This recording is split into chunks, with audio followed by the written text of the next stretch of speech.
बिस्मिल्लाहिर्रहमानिर्रहीम। खातिन हज़रात, अख्तर अब्बास का सलाम पहुँचे। मेरे सामने एक बहुत खूबसूरत लड़की बैठी थी और उसके पास जो पेंटिंग्स थी वो उससे भी ज़्यादा खूबसूरत थी।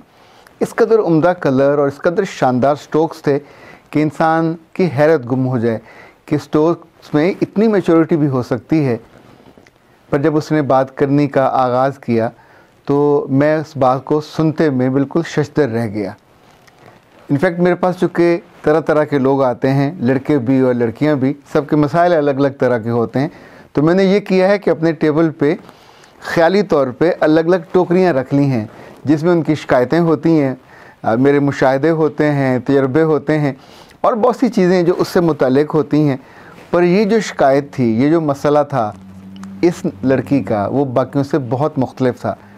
उसने कहा मेरी एक ही आरज़ू है कि मुझे बहुत उम्दा आर्टिस्ट बनना था, बहुत उम्दा पेंटर बनना था। अब यह कि शहर लाहौर की कम से कम 3 बड़ी उम्दा जगहों पे, एक 5 स्टार होटल में, 2 आर्ट गैलरियों में मेरी पेंटिंग्स पड़ी हुई हैं और लोग उसकी बहुत तारीफ़ करते हैं, तहसीन करते हैं, बिक जाती हैं। पर मेरे अंदर से ये दुख नहीं जाता कि मेरे उस्ताद ने जब मुझे ज़रूरत थी कि मुझको वो बताता, मुझे वो सिखाता, तब तक उसने मुझे नहीं सीखने दिया। जब मैं स्ट्रोक लगाती और बहुत उम्दा आसमान बन जाता और सब उसकी तारीफ़ करने लगते तो अगले रोज़ वो पूरा आसमान वहाँ से मिटवा देते और बिल्कुल नए सिरे से कलर बनवाते। जब एक दफ़ा मैं कलर एक तरह बनाना सीख लेती तो उसको फिर वो उस पर एतराज़ करते और उसकी कॉम्बिनेशन नहीं बदल देते। तो उनके पास कई साल काम करने के बावजूद मैं यही नहीं सीख पाती थी कि कलर्स का कॉम्बिनेशन कैसे बनाना। चूँकि एक दफ़ा एक तरह का बनता था, अगली दफ़ा दूसरी तरह का बनता था, पर फिर भी चीज़ें धीरे धीरे बनती गई। पर ये वो बनती थी जो मैं घर आके बनाती थी।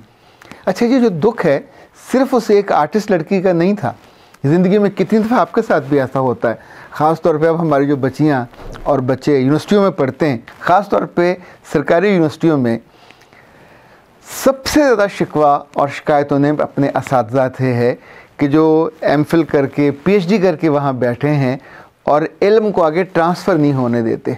यानी हद ये है, ये समय आप जुल्म कहिए, ज़्यादती कहिए, कि जो रिसर्च मेथोडोलॉजी के उस्ताद हैं वो पूरे 1 साल में जिसकी वो तनख्वाह ले रहे होते हैं, जिसके लिए वो उस्ताद बने होते हैं और ख़ुद भी तंग होकर बने होते हैं, वो अपने बच्चों और बच्चियों को ये तक नहीं बताते कि रिसर्च करनी कैसे है, उसकी साइटेशन कैसे लगानी है, जो तुमने सर्वे करना है वो कैसे करना है, जो इंटरव्यूज़ करके डाटा इकट्ठा करना है। चूँकि रिसर्च में इंटरव्यू पूरा नहीं लगाया जाता, उस इंटरव्यू में से जो छोटे छोटे चंक्स हैं वो निकाल के रेफरेंस के तौर पे लगाए जाते हैं। आप सोचिए कि जिसको आप इतनी दिक्कत दे रहे हो वो कभी आपकी ना तारीफ़ करेगा, ना तहसीन करेगा, कभी मोहब्बत से आपको याद नहीं करेगा। 500 PhD असातिज़ा हैं लेकिन अपने इल्म के दरवाज़े दूसरों पे नहीं खोलते। अच्छा, ये मामला सिर्फ पढ़े लिखे लोगों का नहीं है। मुझे याद है जब मैंने यूनिवर्सिटी से पास आउट हुआ और मैंने अपनी पहली जॉब की फेरोसंस में, तो उन दिनों मैं रेडियो पाकिस्तान लाहौर के लिए लिखा करता था। दोपहर का प्रोग्राम था। इम्तियाज़ अली ताज साहब की जो साहबजादी थी वो उसकी उस ज़माने में आरजे या होस्ट थी। मेरी दोस्ती स्टेशन डायरेक्टर साहब से हो गई, तो उन्होंने मुझसे कहा कि तुम इतने अरसे से लिख रहे हो, मैं तुम्हारे लिए क्या करूँ। तो मैंने उनसे कहा मुझे बांसुरी बजाने का शौक़ हो गया है, तो मेरे लिए वो तो कुछ सिखाने का एहतमाम कर दें, फ्लूट का। तो उन्होंने अपने जो उनका सेंट्रल प्रोडक्शन यूनिट था जहाँ पे मौसीकी रिकॉर्ड होती थी, वहाँ ज़ाहिर साजिंदे होते थे, तो उन्होंने एक उस्ताद को मेरे पास भेजा जो रेडियो पाकिस्तान से चल के वहाँ आते माल रोड पे फिरोजगंज में, और उन्होंने आके बताया कि मुझे सलीम खान घिमी साहब ने भेजा। फिर उन्होंने फ्लूट मंगवाई, वो मैंने लेके आया। फिर उन्होंने कहा कि मुझे इसके अदब आदाब हैं, एक मुझे भी ला के दें। फिर उनके लिए लेके आया। फिर उन्होंने कहा कि मेरे सर पे वो बांधें, जो पटका सा होता है या जैसे पगड़ी होती है, वो बांधी गई। मुझे याद है अच्छा, फिर उनको पैसे भी देता था।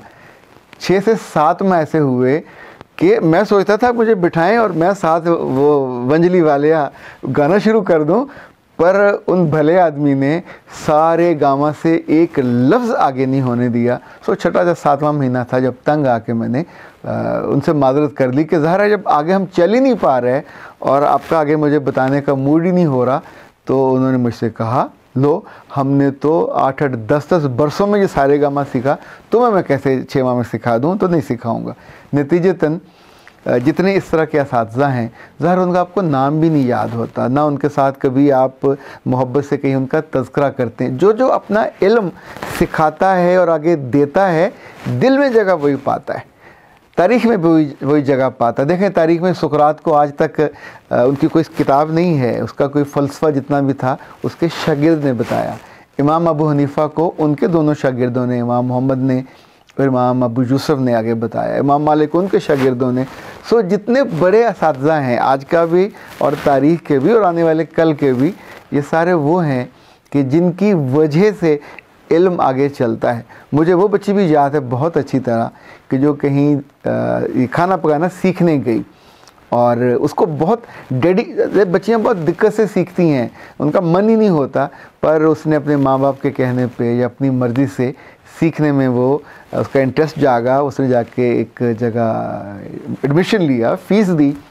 वो जो शेफ़ साहब थे उनका एक ही काम था, वो ऑन रेगुलर बेसिस उसकी बेइज्जती करते, उसकी क्या सबकी बेइज्जती करते। कभी वो चॉप करने लगते तो उन्हें लगता कि नहीं इसको हाथ चलाने नहीं आते, कभी कोई डेकोरेट करने लगता तो सबके सामने खड़े करके, जिसको आजकल हमारे यहाँ कहते हैं बेइज्जती प्रोग्राम शुरू हुआ, वो करते। तो एक रोज़ जब वो बच्ची प्याज काट रही थी तो उन्होंने उसके हाथ पे आके ऐसे 2 उंगलियों से ज़ोर से मारा। That was the last day जब उस बच्ची ने वहाँ वो गई। उसने कहा कि सर जैसा आपने मुझे बताया वो तो मैंने बना लिया, डेकोरेट भी वैसे कर लिया, और आपने मुझे मारा क्यों? तो उसने कहा मैं क्यों ना मारता, मैंने भी ऐसे मार खा खा के सीखा। अरे बाबा, आपने मार खा खा के सीखा तो आप नहीं सीखते होगे ना, अब जो सीख रहा है, जो घोड़ा भाग रहा है, उसको क्यों मारते हो? नतीजतन उस बेचारी ने अगले रोज़ से जाने से इनकार किया and she never went back. ऐसा घरों में भी होता है। बाज़ नानियाँ दादियाँ अपना पूरा इल्म और फ़हम आगे बता देती हैं और बाज़ नहीं बताती, जानबूझ के नहीं बताती। ना वो अपने गुर ट्रांसफ़र करती हैं, ना वो अपनी वो जो मीठी चीज़ें बनाने वाले गुर होते हैं ना वो ट्रांसफ़र करती हैं, ना वो जायके ट्रांसफ़र करती हैं। नतीजतन उनके साथ ही जायके भी मर जाते हैं, उनकी जो स्पेशलिटी है वो भी मर जाती है। ये जो उस्ताद होना है, मुझे कहने की इजाज़त दीजिए, ये भी एक टेक्नोलॉजी है, ये भी एक पूरा ट्रांसफ़र ऑफ नॉलेज होता है। जैसे पाकिस्तान में या दूसरे मुल्कों में बाज़ जो समझदार लोग हैं, वो जब एग्रीमेंट करते हैं दूसरे मुल्कों से तो उनसे कहते हैं कि तुम टोटा लेके आते हो तो पूरी टेक्नोलॉजी शिफ्ट करो। नतीजतन वो टेक्नोलॉजी वहाँ नए लोगों के पास आती है और वो इल्म, वो हुनर वो आगे जाता है और वो यूँ आगे उसका सिलसिला चलता रहता है। मुझे याद है कुछ अर्सा पहले, इट वाज 2006 और 7, जब हम एक प्रोजेक्ट कर रहे थे इस्लामाबाद में, तो जब मैं इस्लामाबाद में होटल में पहुंचा लारेब इन में, तो जो पार्टिसिपेंट्स थे उन्होंने 15 दिन मेरे साथ रहना था, तो they were waiting in the lounge. तो मैंने अपने कमरे में सामान रख के बाहर आया। अब सब मेरे लिए नए थे, खूबसूरत लड़के, एमफिल थे, मास्टर्स थे। इन सब को हमने बहुत लंबे प्रोसेस के बाद चुना था। 40 लोग थे ये, जिन्होंने 2 साल में वो ट्रेनिंग्स आगे मुंतकिल करनी थी। तो मैंने उनसे पहला सवाल किया कि मेरे आने से पहले तुम क्या सोच रहे थे?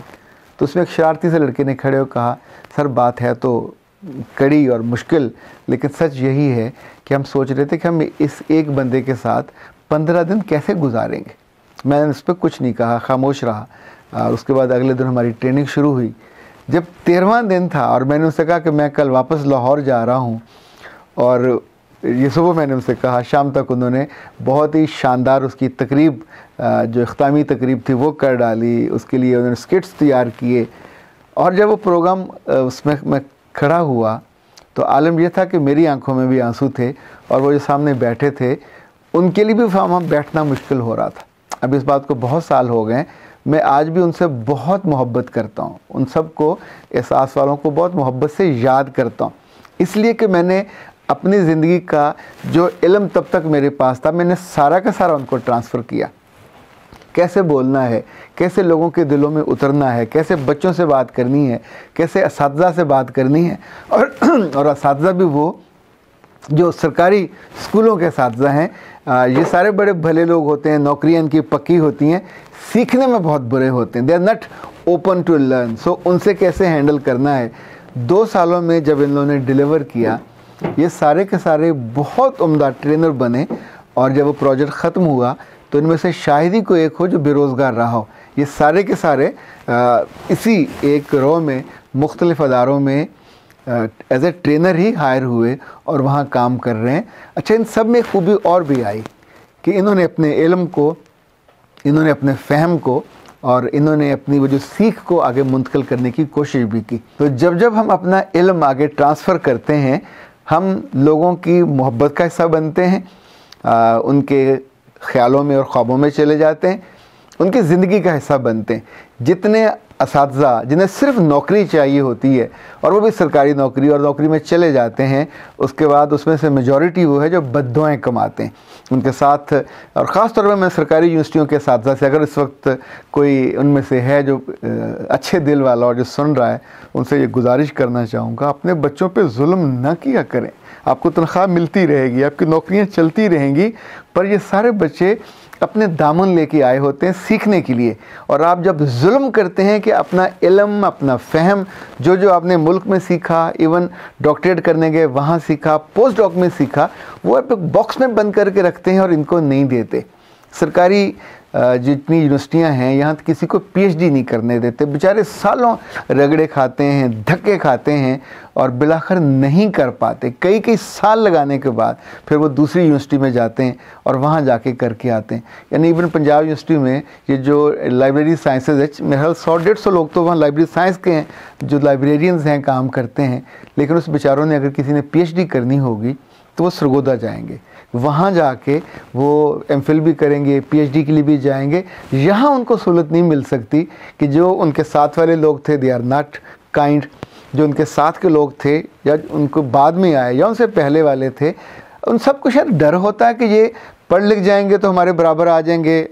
रिस्क जिसका है उसी के पास रहना, इज़्ज़त जिसकी है उसी को मिलनी है जो उस कॉम्पिटेंसी पे पूरा उतरता है। सो वो सारे लोग चाहे कम पढ़े लिखे हों, इवन जो मैकेनिक हों और कोई टेक्निकल काम करते हों, उन्हें भी अपने शागिर्दों को इल्म देना चाहिए। इल्म पे सांप बन के वो कुंडली मार के नहीं बैठना चाहिए, फिर आपकी इज़्ज़त नहीं हो सकती, फिर आप कभी दिलों में उतर नहीं सकते। आपको रब कोई छोटी सी चीज़ भी सिखा दे, देखिए कितने हुक्मा थे बड़े सगीर में, सारे मर गए, नाम साथ ही चीज़ें मर गई उनके, इल्म भी और वो जो उनका तजर्बा था, वो जो उनकी महारत थी, कॉम्पिटेंसी थी। पर ये जो MBBS वाले हैं, ये इल्म कहीं से आया, अब जहाँ हमारे पास है, दुनिया भर में जहाँ डॉक्यूमेंटेड है, उस्ताद उसको सिखाते हैं और एक से एक चीज़ आगे चलती जाती है।